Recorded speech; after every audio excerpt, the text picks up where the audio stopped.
In a week of shame, it was a day of fury in the House of Commons. The Prime Minister and his team were under assault from all sides. Why on earth, he was asked, was the Foreign Secretary still on a Greek island as Kabul fell? You cannot coordinate an international response from the beach. Boris Johnson's predecessor was withering. I'm afraid I think this has been a major setback for British foreign policy. We boast about global Britain, but where is global Britain on the streets of Kabul? And a Tory MP who'd served in Afghanistan could barely contain his anger over Joe Biden's jibe that Afghans didn't have the guts to fight. Those who have never fought for the colours they fly should be careful about criticising those who have. It was a devastating day for the Prime Minister, who cut a lonely figure, and it was not hard to see why. John has another compelling eyewitness account from Kabul tonight on the desperate attempts to get out. Also on News at 10. The women of Kabul afraid, of course, for their futures. Our military chief tells me of his personal distress at how this has all ended. Back here, inflation and the huge rail fare rises that seem to be on their way again. And back from the dead, the frogs with a Norfolk accent. I've been finding out how these frogs have been saved from extinction and why they're so important to the habitat here.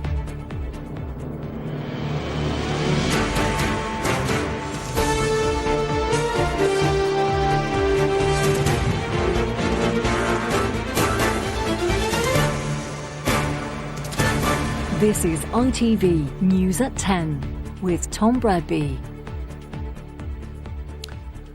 Good evening. In a week in which we have been totally humiliated on the world stage, it was perhaps not surprising. But even so, the Prime Minister cut a mighty lonely figure as he faced MPs in the House of Commons today. The attacks came from all sides and they were brutal. Where was global Britain on the streets of Kabul, asked his predecessor Theresa May. Where was our Foreign Secretary, the Labour leader wanted to know, before providing his own answer. On the beach, in Greece, on holiday, like the Prime Minister. Most notable of all, perhaps, the anguished speeches by Tory MPs who had themselves served in Afghanistan. One launched a withering attack on the US president for his bizarre and tin-eared comments on Monday, in which he implied the Afghans didn't have the guts to fight for themselves. And if the predominant mood here was anger, which we'll come to in a minute, on the streets of Kabul itself, it was once again fear. John and his team had another startling day, witnessing the sheer desperation of those we have left behind. Through a checkpoint built to keep them out. The Taliban today allowed us in to Kabul's green zone. Until Sunday, this was the seat of power in Afghanistan, the home to foreign embassies and armies, and of course the presidential palace. Today, this bastion of blast walls and fortresses is an empty quarter, abandoned and almost deserted. For the most part, only Taliban gunmen are here. They took control after the White House turned the green zone yellow, and almost everyone followed the Americans as they ran away. To my right is what was the vast NATO compound in Kabul. For 20 years, this was the headquarters of the war against the Taliban. The Taliban are now guarding the place. How ironic. Eventually, we arrived at the gates to what was the most important green zone fortress of them all, the former United States Embassy in Kabul. The sign says welcome, but there's nobody here to do the welcoming anymore. This is one of the most heavily defended buildings on Earth. It was built at a cost of $800 million. Today, the lights are still on, but nobody's at home. All US personnel were evacuated from the US Embassy by Sunday night. Most were taken from here by helicopter to Kabul airport. The US ambassador left in the company of a Marine carrying the stars and stripes. We found these women and children at the pedestrian entrance. They'd been encouraged to wait by the sight of 2 metal detectors just inside. This mother of 2 said she'd been told to come to get their names on a list to fly away. This woman said she'd worked for the Afghan government and also wanted to get out. We persuaded them that sadly they were waiting in vain and should seek help someplace else. We didn't know where. Today, Mullah Baradar, one of the co-founders of the Taliban, made a triumphant return to Afghanistan after an absence of almost 2 decades. He arrived on a Qatari military plane and will have a top position in the new government here. As he flew in, these women were trying to access the former green zone to get the paperwork to fly out. They'd heard a false rumour that the French embassy was open. "It's too insecure," said one woman, before another handed me her passport and said, please take our names and put them on the list. I'm sorry. There was nothing for them in the empty quarter. Empty embassies, empty promises. Well, if those were the scenes out on the streets of Kabul, I asked John tonight, how could the US not have seen this coming? Yes, Tom, the Biden administration is getting tough questions in Washington, but I think there are also reasons to suspect that staff at the US Embassy here in Kabul may have been overconfident and out of touch. This piece of paper, this message, is actually the last message to appear on the notice board at the entrance to the embassy. It's an invitation to contractors to tender for the construction of a new road inside the embassy compound. What's interesting about it is the window for the submissions. It's between the dates of August the 8th, which is a week before Kabul fell, and August the 22nd, which will be a week after Kabul fell, Tom.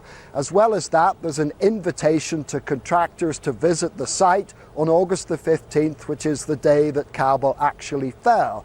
Now, this solicitation was posted while Afghanistan was falling apart, and I think it's reasonable to suggest that staff at the US Embassy should have had much more pressing matters on their minds than the construction of a new road inside the embassy compound they were forced to abandon.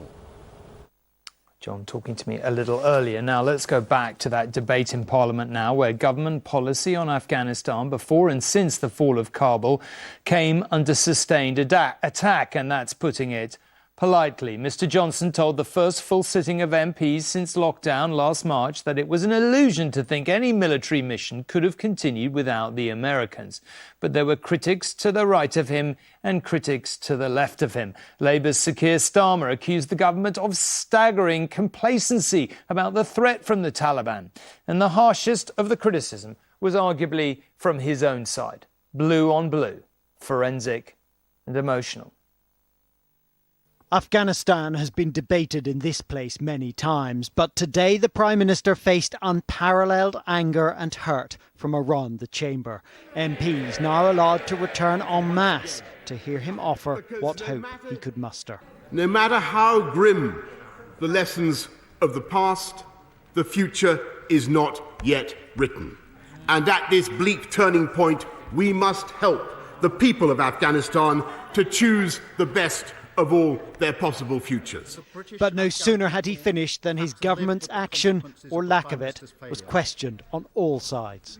The Prime Minister has no plan how to handle the situation, just as he had no plan to prevent it. What we've won through 20 years of sacrifice could all be lost. That is the cost, Mr Speaker, of careless leadership. Was our intelligence really so poor? Or did we just feel that we had to follow the United States and hope that on a wing and a prayer it would be all right on the night? Former soldiers spoke with barely concealed rage of honour compromised and comrades lost. I've been to funerals from Poole to Dunblane. I've watched good men go into the earth, taking with them a part of me and a part of all of us. His conclusion was quietly devastating. Because, Mr Speaker, this is what defeat looks like. The to when you no longer have the choice as to how to help.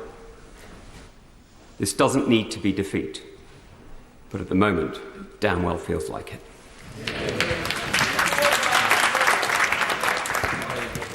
Outside, Afghan interpreters called for the urgent rescue of friends and family.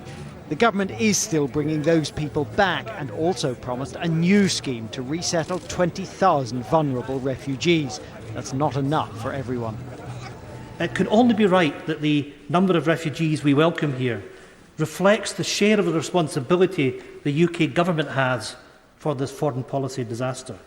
And this scheme falls way short of that responsibility. How many? Just one. At Kabul airport, British forces have been processing, vetting, hoping to get 1,000 people out today, all led by an embassy team who could have left, but didn't. How long have we got? It really depends on other things outside our control, the security situation, the approach of the Taliban. We're working on the basis of days, not weeks. A chilling prospect for all those Afghans who now see their best possible future as one where they make it to the airport. Carl Dinnan, News at 10, Westminster. Well, as we heard a moment ago, MPs are worried about how women and girls will be treated by the Taliban now that they are back in charge. Taliban leaders said yesterday that women's status in society won't go back to how it was when they were last in power, but women understandably remain frightened for their futures after the relative normality of the past 20 years. The changing face of Afghanistan, where women cover theirs. In Kabul this morning, we filmed the few who were out wearing burqas or simply trying to get away. Sahar told us she's so worried about life under the Taliban, she wants to leave. I was so shocked when I came outside. We don't know whether they will beat girls or not. We heard that the Taliban beat women in the past. That's why we're scared. That will now be restricted.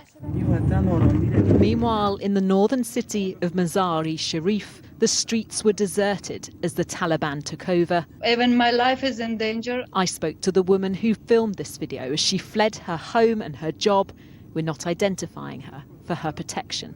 Afghanistan is my country and we should live freely. We have the fear of if the Taliban look at us and they may torture us. The Taliban insist that women's rights will be respected within Islamic law. Do you believe them? We cannot believe them anymore. They never respect, they never give value to women's rights. In the 1960s, Afghanistan's constitution promised equality for women. But in the 90s, under the Taliban, they were banned from education and employment, subjected to brutal violence. In the 20 years since the US-led invasion, girls' schools have reopened. Women have joined the military, the police, and held political office. I am worried about my family who is there. I'm concerned. When Roya Rahmani became Afghanistan's first female ambassador to the US, it seemed to mark a new era for women's rights in the country. What a difference 3 years makes. Have the women of Afghanistan been let down by the international community? That is the feeling, and many of them have expressed that to me.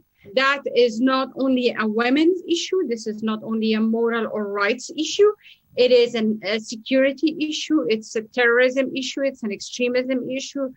And of course, I am not only worried about the lives of my family, friends, and people and women that are there, but also about the future that the country will be heading towards.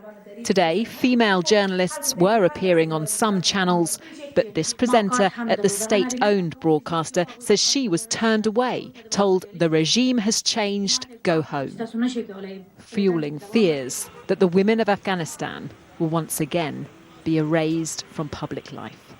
Rebecca Barry, News at 10. Well, in our reporting this week, we have reflected, of course, the anger and the hurt felt by Army veterans who fought on the front line in Afghanistan. At the top of the tree, the head of our armed forces, General Sir Nick Carter. He's much too much of a diplomat to criticise our government or indeed President Biden. But when I spoke to him earlier today, Sir Nick, who led his troops in Afghanistan, did tell me he had felt very distressed by what had happened.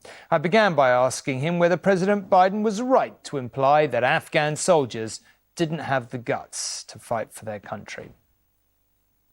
Well, I think we have to go back to 2014, and you'll know very well, I think, that in 2014 the Afghans took on the combat mission, and NATO essentially became the advisors to them rather than actually doing the fighting, although we continue to provide air support to them. And for 6 or 7 years, they fought extraordinarily bravely. Thousands of them died fighting against what they thought were the enemy of their country. And I don't think we should ever forget that. Would you agree that despite the millions and millions of pounds the British taxpayer has spent in Afghanistan, that this was an intelligence failure? You just didn't see this coming? I don't think we realised how fragile that Afghan army was. I don't think we realised perhaps how dysfunctional its government was at the time. And I don't think we realised quite what effect that very abrupt American withdrawal would have on them. I also think that there are some really important lessons to learn how you build the capacity of indigenous forces if we ever do that sort of thing again, because I think that you need to reflect really hard on whether you're trying to design something that is in the image of your own forces. Because when you're dealing with a country like Afghanistan, when you are dealing with people who essentially live in the tribal areas of Afghanistan and are then brought into an army, there's always a question about how they are going to want to be organised, how they're going to want to fight, and whether our systems are the best systems to give them. And I think there's some really profound questions that need to be asked about how you do that sort of thing in the future, and what systems you put in place to enable them to be sustainable. Would you understand why many people are just highly sceptical of the idea that the Taliban could possibly have changed? It is entirely right for us to be extremely suspicious and to go on what evidence we've got. But again, we would also be silly, I think, if we didn't give them a chance, whilst making it very clear to them that there are certain things that we absolutely will not tolerate. You say we won't tolerate it. Suppose they do go that route again. What are we going to do about it? So we need to recognise this is an international problem, and we need to engage the Taliban internationally. We need to speak with a common voice. And if we do that as an international community, I think we'll find that the Taliban don't want to be a pariah state like they were in the past. Not so much as a general, but as a man, can I just ask you what you would say? You know, you led troops in Afghanistan. You know what it looks like at the tough end. Was it worth it? What I would say fundamentally is that I have a personal investment in all of those lives. I really believe passionately in what they did. It will be up for others to judge at the political level whether this thing was worth it or not. But as a soldier, we are there to serve our country. We were sent there by a government that felt it was the right thing for us to do, and we fought very professionally for that cause. And just asking you, I mean, what is your personal reaction? And if you were alone with their families today, what would you be saying? You know, I feel distressed by it. I live, sympathise, empathise with everybody who fought there. And for me, personally, it is something that is distressing. You know, I felt very strongly about what I was doing there personally. I felt I was trying to do the right thing. I felt I was doing it in a fashion that was professional and effective. And the fact that, you know, we've ended up where we've ended up is not what I would have hoped for at the time. The head of Britain's Armed Forces, General Sir Nick Carter, talking to me earlier this morning. Now, it was a big day in the Commons, as you would expect. Robert was there watching it. I was trying to think about this. I find it really hard to remember in the last 30 years anything that quite, you know, the Prime Minister cut a very lonely figure. It felt like he was absolutely more or less alone in the chamber. What was your impression? So, look, Nick Carter, you spoke to, wasn't the only British person who felt distressed by events in Afghanistan. I mean, here we are, 20 years almost to the day after 9/11. We drove the Taliban out of Afghanistan then. They're back, and there's a sort of sense of collective shock. And I sort of felt that the sombre mood of the Commons, a lot of emotion, was almost like collective national therapy.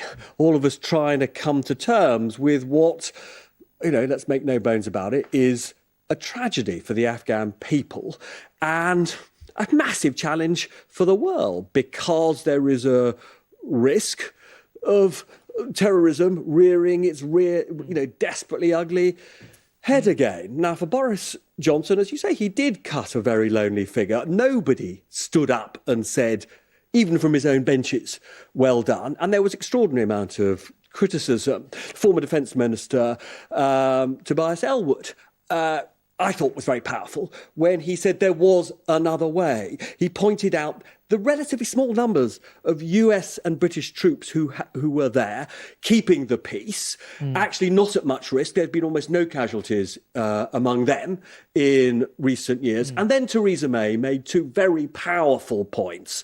One is she implied she simply didn't believe that the intelligence that was given to the Prime Minister, given to the US President, didn't warn of very serious risk of just this disaster because of the rapid and unconditional nature of the withdrawal.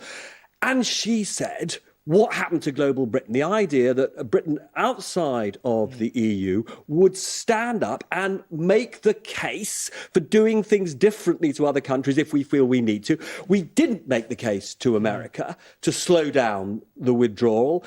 And I think for that reason, there will continue to be considerable criticism of Boris Johnson. And we are by no means at the end of an investigation into what went wrong. OK, to be continued. Thank you very much indeed. Now let's move on to some of the other other news. First, it was KFC. Now the restaurant chain Nando's is struggling against supply chain disruption from a shortage of lorry drivers and indeed of staff at suppliers. Getting hold of ingredients for their peri-peri chicken has become very, very problematic. They've had to close 45 restaurants across England, Scotland and Wales, but they should be back in business by Saturday. Despite the logo, not much to crow about here. Staff shortages and COVID isolations in the poultry supply chain were blamed. Bad news for those looking for chicken here today. Do you know why it's closed? Pretty upsetting. They have really good chicken, but pretty sure I can find it somewhere else, I guess. It's a shame to hear that they're not able to supply as normal. In terms of long-term how we solve that, I'm sorry, I don't have the answers. 45 Nando's restaurants have been affected by temporary closures after suffering a shortage of chicken. KFC also reported supply chain issues, meaning possible menu changes. Meanwhile, at dairy firm Arla, driver shortages have created some challenges and supermarkets have had similar disruption. This is the chicken chain that's running short of chicken, but the underlying problem is a lack of people. You're just looking for the right opportunity. Despite recruitment ads like this, 16% of jobs are vacant in the chicken sector due to EU exit and pandemic disruption. What we really need is an encouragement of people to come and work in food and drink, but in the meantime we need some form of seasonal visa to meet the shortfall of labour so that Nando's and other outlets that are having problems with supply chain are able to open. Tonight, Nando's said deliveries have been put on hold, and some food experts say they may need to win back customers. If customers have gone to other chicken shops, they might have to do some discounting or do something to get customers back. Nando's has sent 70 staff to help struggling suppliers and aims to reopen all outlets by the weekend. But COVID disruption combined with post-Brexit changes remain an unwelcome recipe for this entire industry. Chris Choi, News at 10. For nearly 40 years, the Labour MP Austin Mitchell represented the people of Grimsby until he retired in 2015. Today, his death was sadly announced at the age of 86. He was a witty and colourful parliamentarian who reached the rank of a shadow trade and industry spokesman. He was a combative local MP who even changed his name for a time to Austin Haddock to promote Grimsby's fishing industry. He actually came into politics after success in another career. Good evening. Tonight, the football world was stunned by the shock news that... He joined Yorkshire Television in 1969 and went on to present their calendar programme. His most famous moment, interviewing, or perhaps that should be refereeing, an argument between two Leeds United football managers, Brian Clough and Don Revie. That moment was recreated in the film The Damned United. Now, there's always a bit of extra focus on the inflation rate for July because of its part in deciding increases in rail fares. The Retail Prices Index, the measure used, was 3.8% last month. Train companies have been allowed to add another 1%. Well, of course they are. So passengers could face rises of nearly 5% from March next year, the largest for a decade. The good news just keeps on coming. The other measure of the rising cost of living, the Consumer Prices Index, showed a drop from 2.5% to 2%, lower than expected, it must be said. And as you would expect, Joel is here to talk about all this. Prices going down, at least CPI. That's good news, right? Yeah, up to a point, yeah. Look, the Bank of England's job is to ensure that consumer price inflation hovers around 2%, and that is precisely where it was back in July. So, yes, good news. However, the big picture is a little bit murky because the Office for National Statistics was comparing prices last month, which were distorted by lockdown, with prices last July, which were heavily distorted by lockdown. It's hard to get a handle really on what's going on. And I think the overall picture, the clear consensus is that from here, inflation is heading upwards and upwards only. We're going to see gas and electricity prices rising from October because Ofgem's raised the default cap that it imposes on energy companies. We're going to see the temporary cut to VAT fall away for businesses in hospitality and tourism. And also we're going to see early signs already that in rents are starting to pick up in much the same way that house prices have done over the last OK, what is that going to mean for interest rates? For now, very little. Inflation's being driven by higher spending, by supply constraints and by an abundance of vacancies that some companies are saying that they are struggling to fill. The Bank of England, Tom, is betting that these are short-term pressures and they'll fall away in the months to come. The danger is that higher prices prompt workers to demand higher pay, which leads to higher prices and so on. At the moment, there's no sign of that, but there is a risk that the Bank of England ends up in a position where it has to slow the economy down by raising interest rates sooner than it would choose to. Higher interest rates, something most of us barely remember, but they certainly did happen. Now, a who's who of British comedy talent have been remembering one of their own. Sean Lock, star of stand-up and panel shows, has very sadly died of cancer at the age of 58. I don't think a dictionary's got enough words in it to describe me. I'm such an amazing, complicated... I'm more like a sensation, an idea. Yeah. I mean, the best way to describe me is with a fragrance. You smell it and you go, that's Sean Lock. His deadpan style made him a favourite both on stage and on Channel 4's 8 out of 10 Cats and its Countdown spin-off. The host of those shows, Jimmy Carr, tweeted that it was brutal news about Sean Lock today. I loved him. I'm watching clips of him right now, laughing and crying. I'll miss him so much. Bill Bailey said it's heartbreaking to lose my dearest friend. Sean Lock, he was a true original, a wonderful comic. All my thoughts are with his family. Tributes, and there were many of them, to the comedian Sean Lock. Now, finally, a minor miracle has been taking place in Norfolk. A species of frog that became extinct in the 1990s is back from the dead. Northern pool frogs have been reintroduced to the last place they were found in Britain, in pools, funnily enough, in the Norfolk countryside. Believe it or not, this is a frog with a Norfolk accent. Their calling sound is unique and only places them here, where they've been since the end of the Ice Age. But 30 years ago, they became extinct, and since then, teams have been working to bring them back. The signs for the future are all really encouraging because we've seen lots of young frogs, so they'll be joining the breeding population next year. It's part of our cultural heritage. You know, these things have been here for tens of thousands of years. This country has got a great interest in its natural history, and this is a vertebrate species that we lost, and we can replace it. And they have. This conservation project started 16 years ago when there were no pool frogs here. But years of carefully monitoring each one has meant the population is now increasing on its own. Now, this is one of the most important parts of the project because searching for frog spawn is one of the best ways to protect the species. They're too vulnerable as frog spawn to grow into tadpoles, so they're reared in captivity and become adults, and then they're released back into the wild. They are a globally rare form of species, now saved from extinction with the help of similar Scandinavian frogs and decades of round-the-clock care tucked away in Norfolk's forests. How do you feel when you're releasing them into the wild? Really happy. It's great to see them go. It's like watching your children grow up, you know. It's a real good news story that we can actually regenerate what we've lost. From extinction? From extinction, exactly. Back where they belong. It's finally time for these little frogs to stretch their legs and explore home, somewhere they'll hopefully live for thousands of years to come. Sangi Talal, News at 10. Good place to end. That's it. Good night. Thanks for watching.